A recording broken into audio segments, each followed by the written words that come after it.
Brian Snitker will not return as manager for the Atlanta Braves in 2026. That announcement coming down on Wednesday morning. We'll discuss it on today's episode of Locked On Braves. So let's get into it.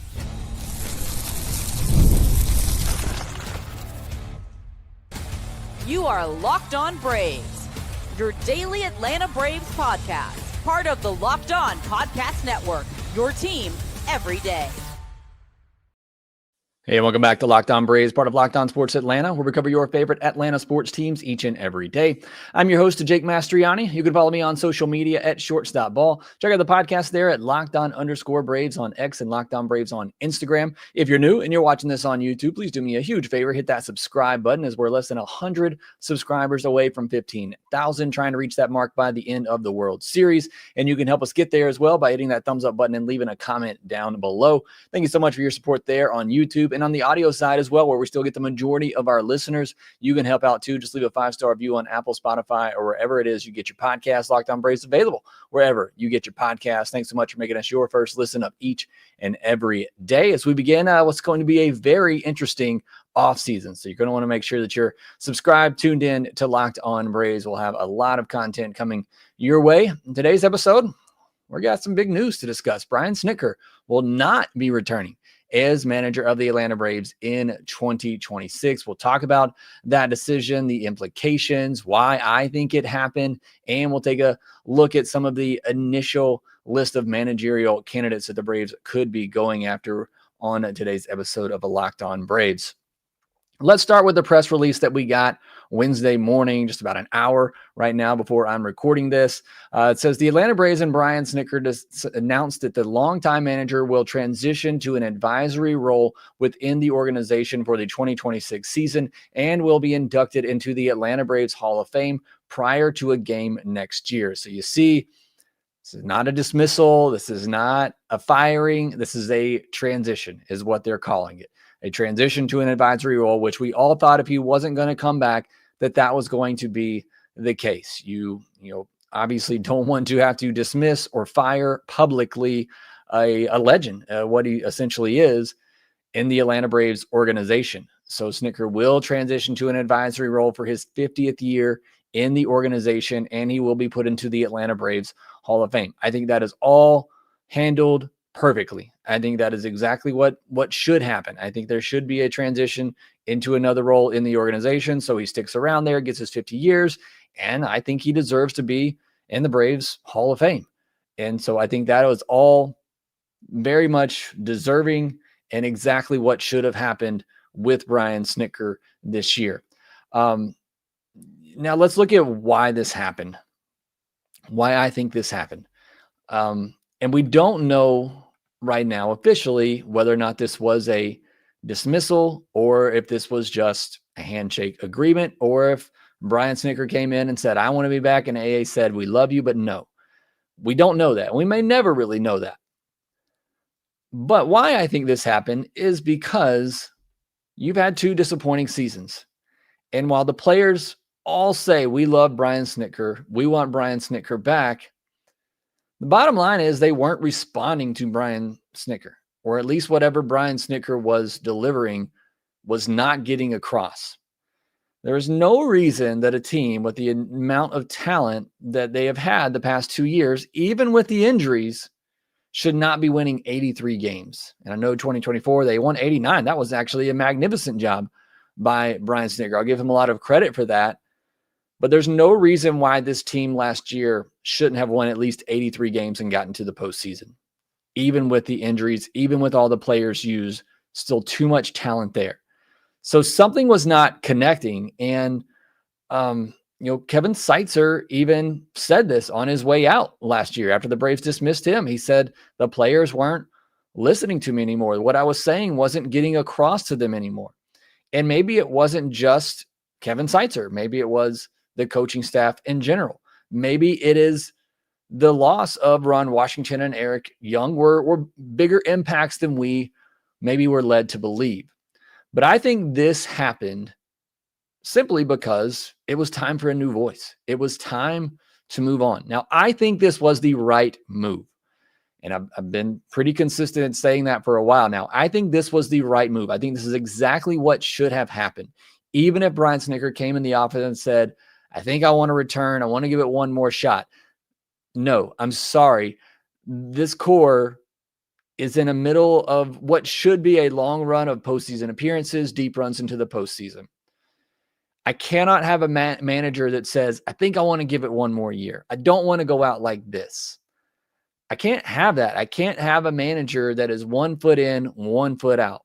I got to have somebody that is young, is motivated, is energized, and I want that new voice in the clubhouse. And this is not a podcast to bash on Brian Snitker. And we'll get to the greatness of Brian Snitker and why I think he's deserving of being in the Hall of Fame in a second. But I just want to give the reasoning up front of why it has come to this point. I just feel like where Brian Snitker is, and he's been in this organization for 50 years. He's approaching 70 years old. He's approaching retirement. I feel like it's a manager that's 1 foot in, 1 foot out. And I cannot have that and potentially waste another year of this core. Now, I've also said in the past too, I would not surprise me if Brian Snitker came back and this team was good next year, because I still believe in the talent and the players on this team. And you help get him some help in the offseason. You actually, spend this offseason. It would not have surprised me if Brian Snitker came back and managers, they won next year. But what if they didn't? And what if Brian Snitker wanted to give it one more go and you have another unfulfilling, disappointing season? All of a sudden now you're really starting to tarnish the legacy of an organization man, of a guy who has done so many great things. And it's one more year lost of this core. I just think with what has happened the past 2 years, I think it was just time. If there was any chance of saving this core and turning things around and getting back to winning championships, something drastic had to change now. And again, that's not necessarily a criticism towards Brian Snitker. That just happens. I said it last year with the Kevin Seitzer firing. I don't think, look at what Kevin Seitzer's done in the Mariners. I don't think Kevin Seitzer all of a sudden just forgot how to coach. I just think it got to the point where the players weren't responding to him anymore. And again, he even said that. And I think it's similar to what you have with Brian Snitker. Again, players can say all the right things and they can say they love this guy. And I believe that. But whatever he's preaching, they're not responding to anymore. And so you need a new voice. You need new motivation. You need more energy infused into this team. And the only way you can really do that without essentially just blowing up the roster is bringing in new leadership, bringing in a new manager. And so that's why I ultimately think this happened. I don't think Brian Snitker all of a sudden is just a awful manager. Certainly there are things that we question, but his resume would tell you he is not a bad manager.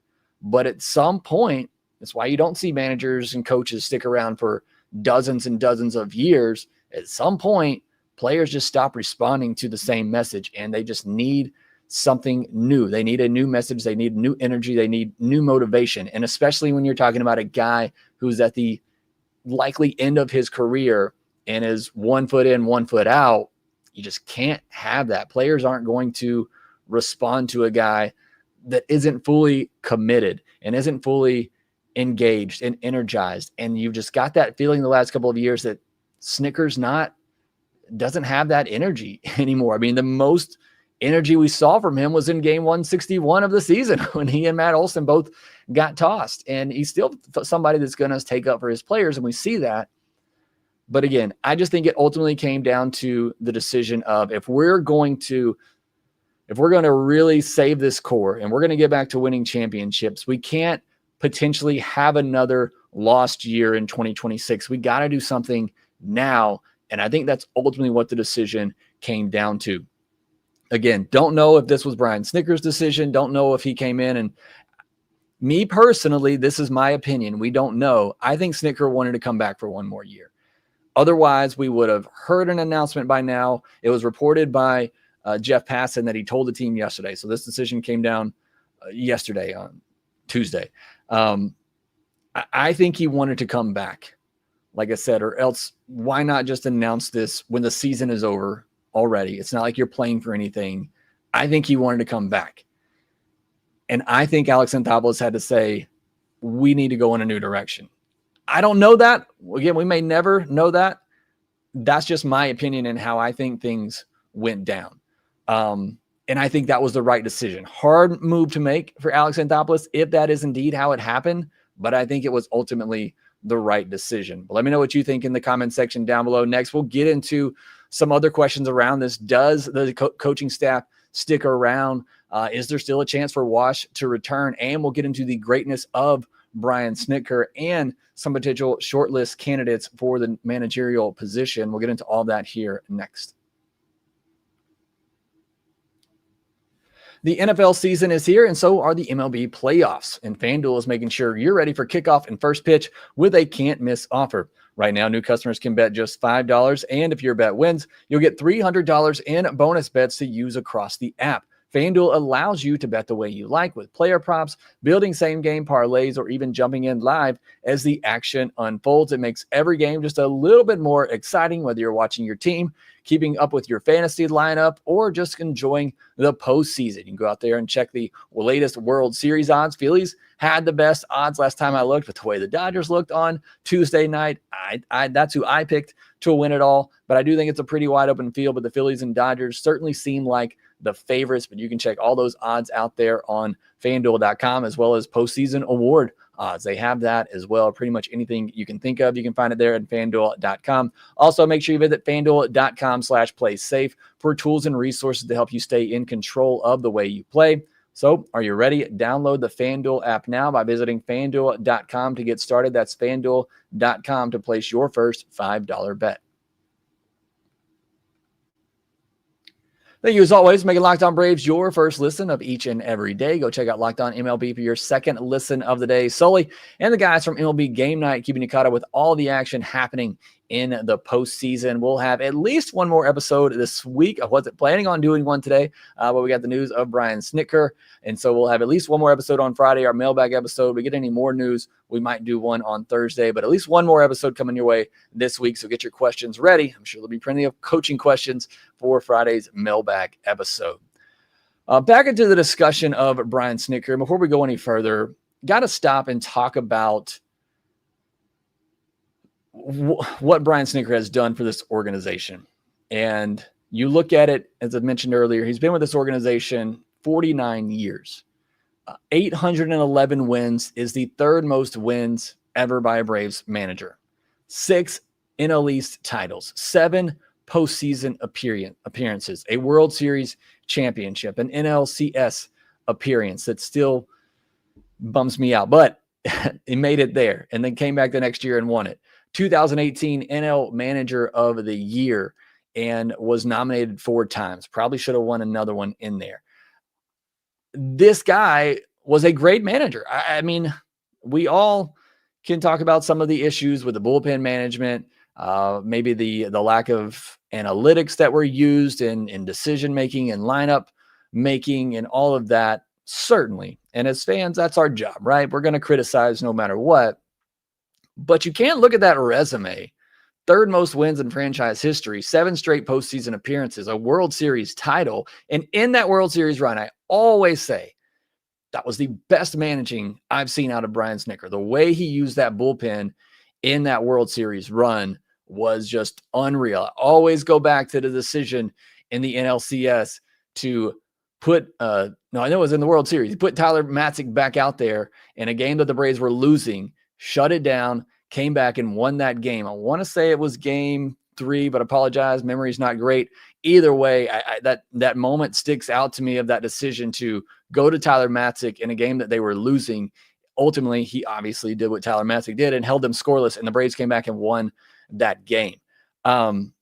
Just great manager. Organizational man, deserves to be in the Atlanta Braves Hall of Fame. So don't take this podcast as a celebration of, yes, Brian Snitker is gone. That is not what I want this to be. I just do think it was the right time to make this move, but certainly love Brian Snitker as a manager. I thought he was the right person to lead the Braves out of that rebuild and into what became a World Series team. And I say all the time for Brian Snitker, I think he was the great and best manager for the team that was led by Freddie Freeman, a team that was led by guys that were just that businessman-like attitude. They came in every day, they showed up, they did their job, steady Eddie all the way through. I think Brian Snitker was great at that and was perfect for that type of leadership.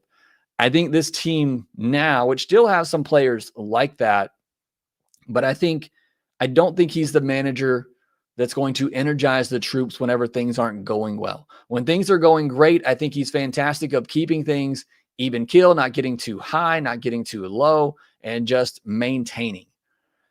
But I think when there are the ups and downs, when you have to make those quick adjustments, when you see this player struggling, moving them down in the order, not maybe as far as 7th for a guy like Ronald, but I think that has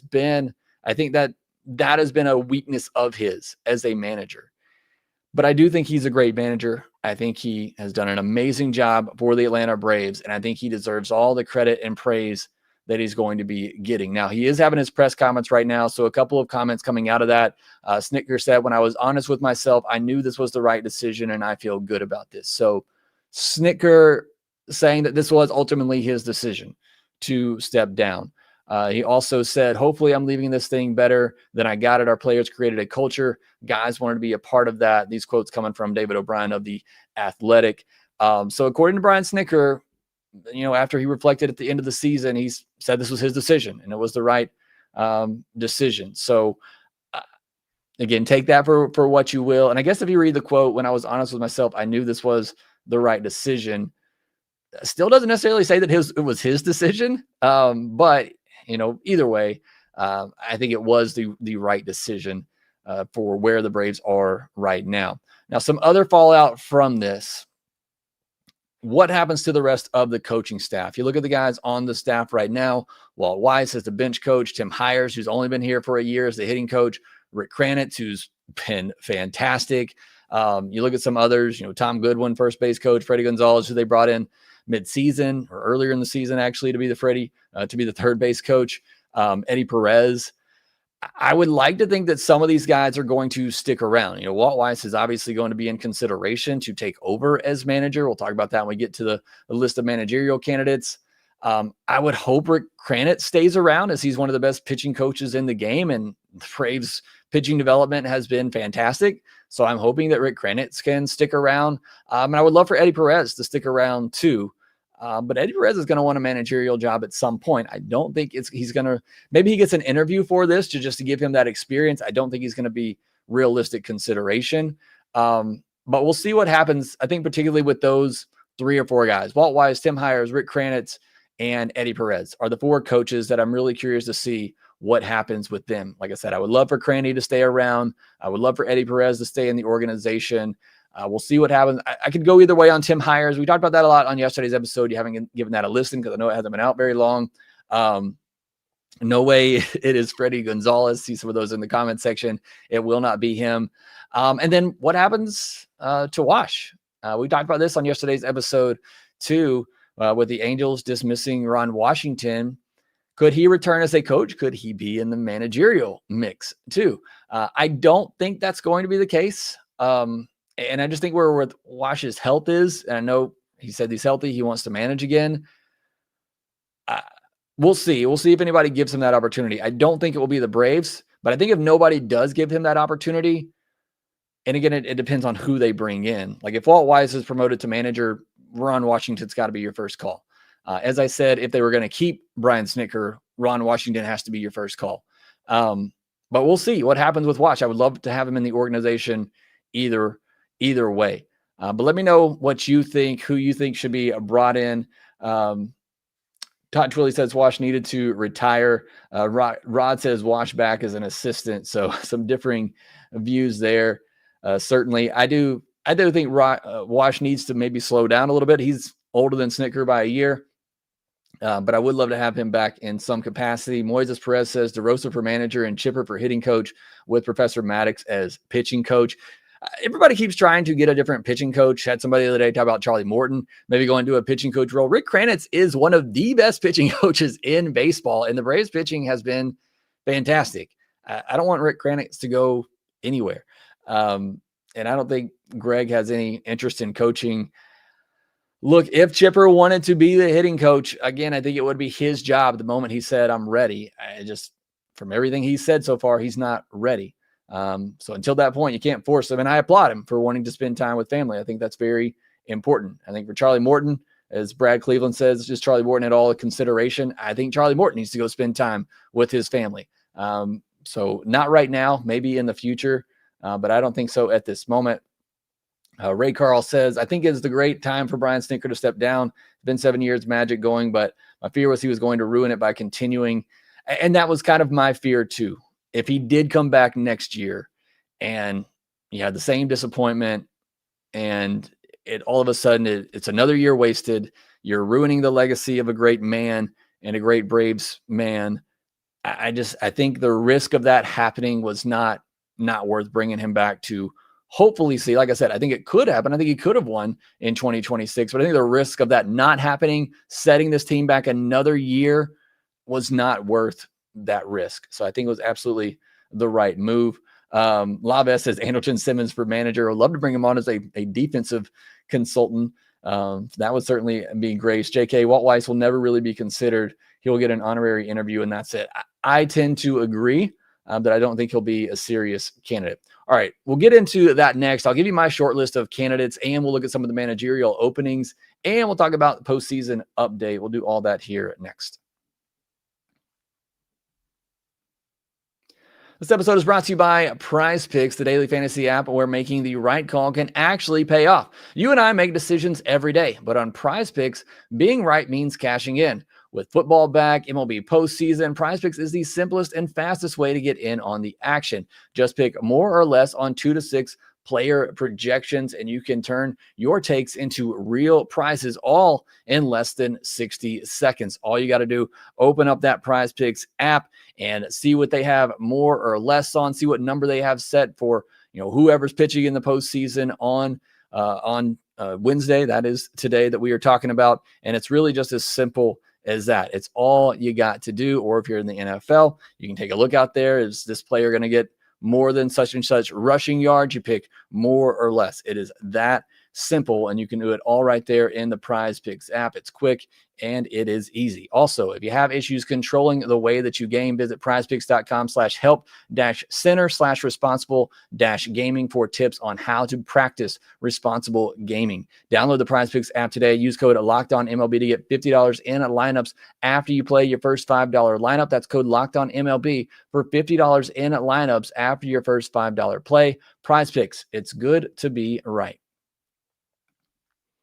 There's nothing like catching a baseball game live. The energy, the crowd, the chance to see your team in person, but actually getting tickets, that's the tough part. Queues, login screens, surprise fees, it takes all the fun out of it. That's why I use Gametime, the app that gives you the advantage back. Gametime is fast, easy, and backed by the Gametime guarantee. You'll always get 100% authentic tickets delivered on time and at the best price. Plus, all fees are included. So the price you see is the price you pay. Talked about it last Braves game that I went to at the end of the season. I got Gametime tickets on the day of the game and got a great deal down in section 41 for me and my family. It was absolutely easy to use it. The price that I saw was the price that I paid, and the price that I saw was really, really good. Last minute there on Gametime. I'm looking to go to a college football game this weekend. I'm checking out Gametime, looking for the best deals leading up to kickoff. It's super easy, fast, simple, and it's cheap and less stressful than any other way that I bought tickets in the past. Download the Gametime app, create an account, and use code LOCKEDONMLB for $20 off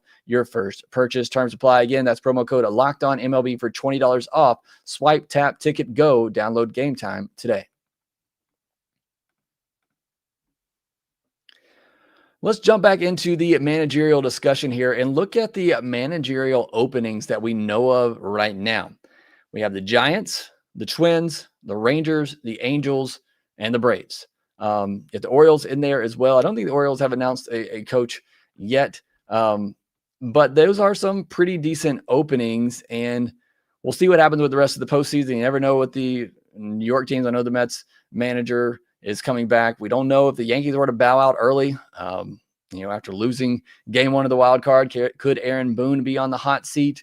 But certainly of the listings there, I think the Braves are probably the ideal spot. I'd probably rank it Braves, Giants, maybe Rangers, Twins, and Angels. Ron Washington had some pretty interesting comments on being manager of the Angels and what that's like.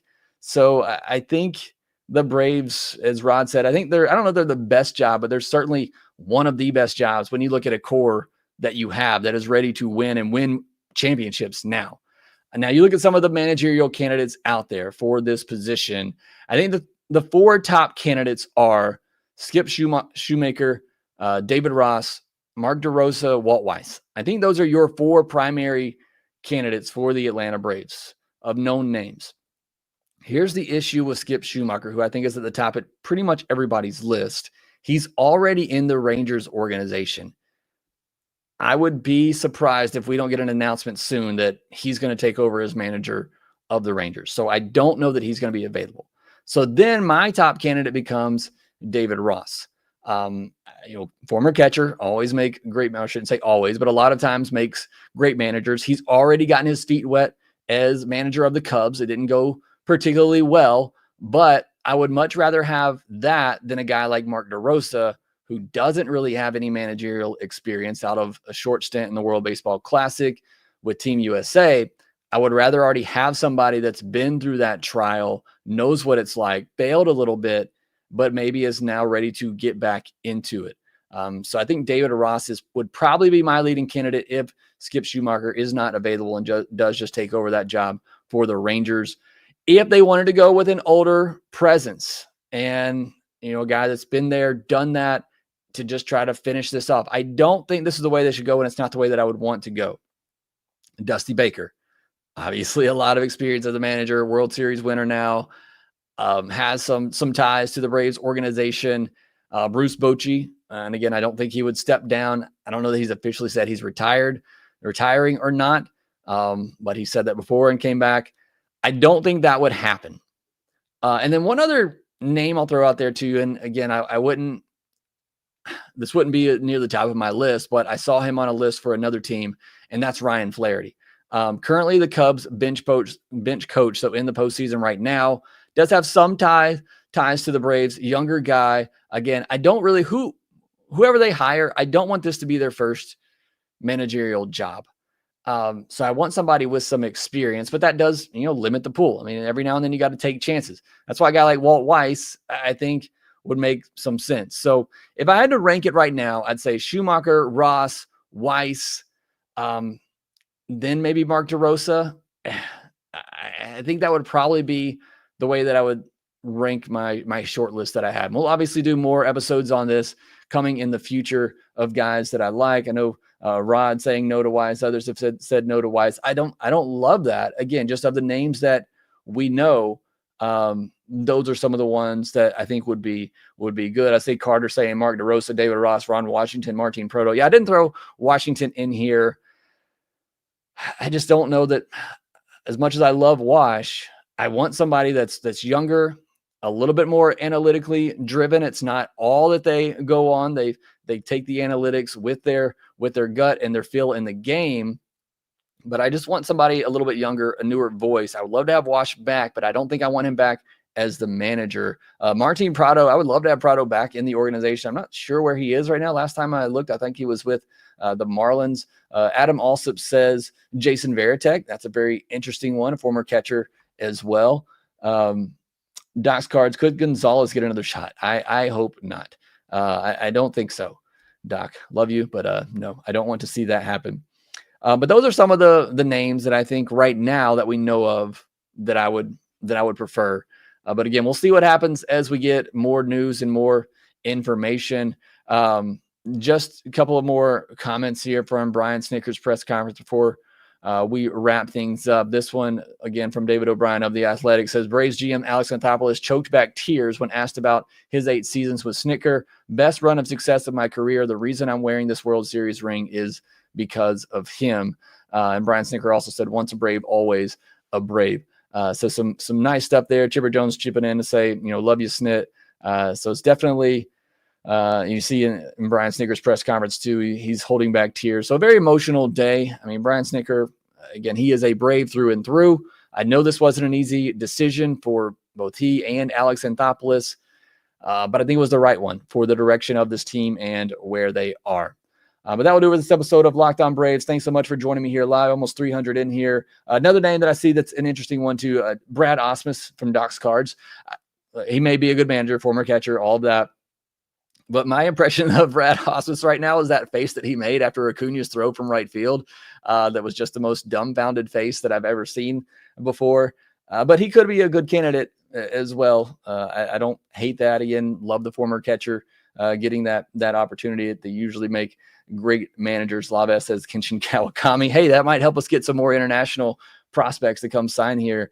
But no, I don't think that's going to be in there. Again, we'll have more on this in the coming days. Did see JK saying Troy Snitker. I don't know that he's ready for that jump. Like I said, I want somebody that has some managerial experience. So I'm going to immediately push down guys that don't have that experience yet. But that doesn't mean they aren't great candidates. Just my personal view of the matter. We'll have more on this in the coming days. I'll give you more in-depth takes on some of my favorites and why I think the Braves should hire them. We'll see how long this process is too. AA, when he gets to the offseason, he generally likes to make things happen pretty quickly. So we could have a lot more to talk about in the coming days. But that will do it for this episode of Locked On Braves. Sorry, a couple more comments coming in here. Aaron John says Rocco Baldelli, who just got released by the Twins, and I do think he's a good manager. I think that might be a decent candidate, so that's a good one. PJ says Jake for manager. No, I don't have the time right now. I certainly can't do it, but I appreciate the consideration. Thank you so much for your support there. Thank you so much for here at Locked On Braves. Make sure you hit that subscribe button, getting closer and closer to 15,000. Make sure that you like, review, and subscribe to the Locked On Braves podcast wherever you get your podcast, and we will talk to you next time.